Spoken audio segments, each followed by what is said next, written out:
Your lips were like a red and ruby chalice, warmer than a summer night.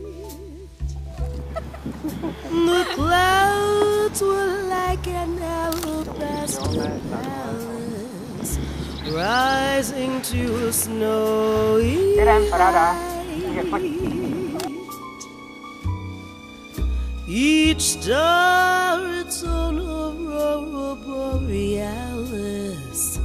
Suddenly you held me tight.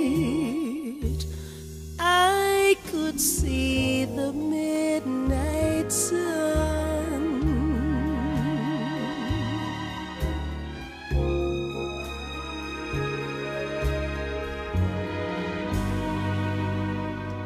I can't explain the silver rain that found me, or was that a moonlit trail?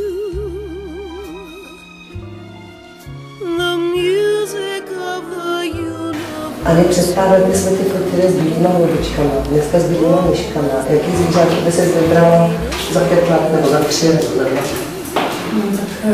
Rozhodně ne, že by, nemůžu říct, že by mi byly příjemný myšky, to teda mi byly příjemný holubice, ale musím říct, taky nebyly úplně jako medový zážitek, protože mě vlastně ty drápky se tak zarejvaly a tak poposedávaly.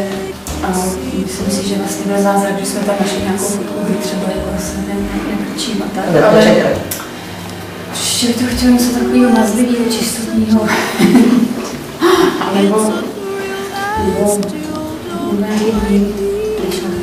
A nebo to koukávka? Nebo bílýho a bílka koukávka. A slovo necháme až zapisovat. Až bude potřeba mě schovat za nějaký velký objekt.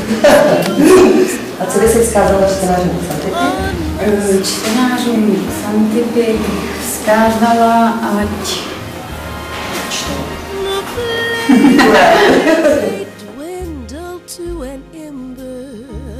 And the stars forget to